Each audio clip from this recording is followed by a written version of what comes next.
إذا مشاهدينا نفتح ملف الحصاد مع ضيوف الليلة، وأرحب برئيس المركز العراقي للدراسات الاستراتيجية الدكتور غازي فيصل ضيفي من العاصمة الأردنية عمان، وأيضا أرحب بمدير تحرير الشؤون العربية بجريدة الجمهورية بالقاهرة الأستاذ صلاح مرسي. أهلا ومرحبا به ضيفي من القاهرة. ومن بغداد أرحب بالمحلل السياسي الأستاذ قاسم بلشان. أهلا ومرحبا بكم جميعا. اسمحوا لي أن أبدأ من القاهرة. يعني رغم ما قام به رئيس الوزراء السابق مصطفى الكاظمي في فترة حكمه في فترة سنتين خارجيا وداخليا بناء علاقات، العمل داخليا على ربما بعض الملفات ومن ضمنها حتى موضوع الفساد، اليوم وكأن هنالك عملية شيطنة لفترة حكمه، فترة هذه السنتين، كيف يمكن أن نفسرها برأيك أستاذ مرسي؟ تفضل. في البداية أولا الدكتور مصطفى الكاظمي الحكومة السابقة هو أول رئيس وزراء عراقي يبدأ في عملية العراق إلى العالم العربي. اتخذ منهج أو طريق يختلف به كثيرا عن كل رؤساء الوزراء العراقيين السابقين، خاصة منذ سقوط نظام صدام حسين. نعم. كان دائما كل الأنظمة السياسية السابقة ورؤساء الوزراء دائما ما يتجهون بسياستهم اتجاه إيران تارة أو اتجاه تركيا.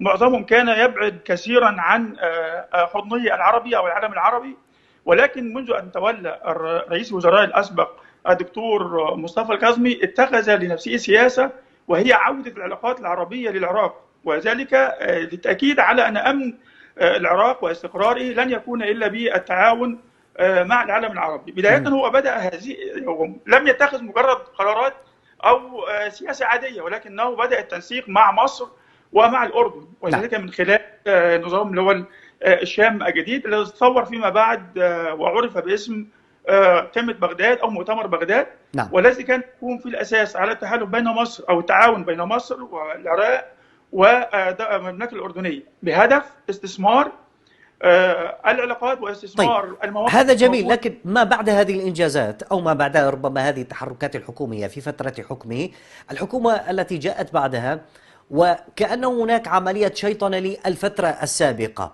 يعني كل الملفات يتهم بها سيد الكاظمي، الإنجازات تنسب إلى هذه الحكومة أيضا، يعني مع جل احترامنا لتحركاتها الحالية.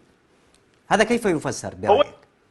للأسف الشديد أن حكومة مصطفى الكاظمي لم تكن حكومة لها حزب سياسي أو لها تيار سياسي كبير في الشارع. هي حكومة توافق ما بين القوى السياسية، وأن الدكتور مصطفى الكاظمي اليوم من خلال حواره مع جريدة الشرق الأوسط أكد على أنه لم يكن لديه تيار سياسي أو ليس لديه حزب سياسي. هؤلاء جميعا كل التيارات السياسية التي لها توجهات في العراق كانت تعرقل دائما، أو في معظم القرارات التي كان يتخذها الدكتور مصطفى الكاظمي كانوا يعرقلوها داخل البرلمان العراقي. لذلك هم بيسعون الآن إلى محاولة إفساد تشويه ما قدمه الدكتور مصطفى الكاظمي.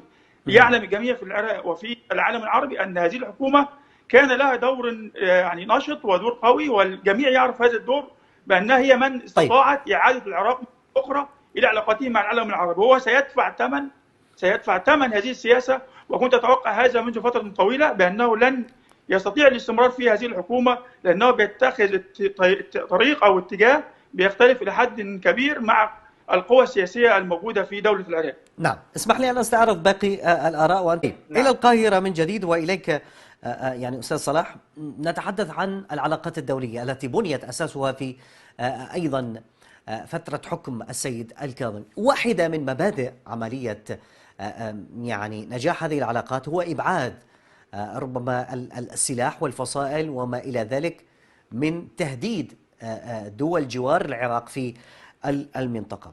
طيب، اليوم ذات هذه الجهات البعض يقول بأن هي من تستهدف فترة حكم السيد الكاظمي. كيف يمكن مثلا أن نربط هذه الملفات وكيف نفسره برأيك؟ تفضل. هو هناك مشكلة كبيرة في النظام السياسي في دولة العراق. للأسف الشديد المفترض أن دولة العراق أو النظام السياسي القائم هو عبارة عن أحزاب سياسية بتمارس السياسة العادية سواء كانت هذه الممارسة داخل البرلمان العراقي أو من خلال الإعلام، بمعنى أن المعارضة السياسية لأي نظام سياسي في العالم بيكون دورها هو مجرد الرد من خلال المعارضة في داخل البرلمان. ولكن للأسف الشديد في العراق هناك تيارات سياسية لديها أسلحة ولديها ميليشيا. رئيس وزراء العراق لا يستطيع أن يتخذ أي قرار وهناك قوة وهناك تيار سياسي أو حزب سياسي لديه قوة عسكرية. ده ضد مبادئ تأسيس الدولة. معنى دولة يعني أنها تمتلك نفسها القوة وتحرم الآخرين من امتلاك هذه القوة. نعم. المفروض أن نحقق دولة حقيقية في دولة العراق أن يتم نزع كافة الأسلحة الموجودة مع كل التيارات السياسية نعم. المسلحة أو الميليشيا الموجودة، ويعود الجميع إلى مناقشة أو تدبر الأمور السياسية داخل البرلمان العراقي أو داخل رئاسة. بدليل أن قد يكون أو قد تتخذ الحكومة بعض الإجراءات مثلا كتصالح مثلا مع الولايات المتحدة الأمريكية واتخاذ أي أمر من الأمور. جميل. تجد أن التيار السياسي الذي لديه قوة عسكرية بيستخدمها بطريقة عكس الحكومة أو عكس قرار الحكومة الموجودة. فالكاظمي لا يستطيع أن يمارس أو غيره، ليس الكاظمي وحده ولكن أي رئيس وزراء في العراق سوف يأتي في المستقبل لا يستطيع أن يتخذ قرارات حقيقية كدولة وهناك قوة سياسية لديها أسلحة ولديها ميليشيا في العراق. أنا أعتذر لضيق الوقت، أيضا تجاوزنا ولدينا الكثير من الأخبار. أنا أشكرك المحلل السياسي السيد قاسم بلشان ضيفي من العاصمة بغداد، شكرا جزيلا لك. وأيضا من عمان رئيس المركز العراقي للدراسات الاستراتيجية الدكتور غازي فيصل، شكرا جزيلا لك. ومن القاهرة مدير تحرير الشؤون العربية بجريدة الجمهورية الأستاذ صلاح مرسي، شكرا جزيلا لك.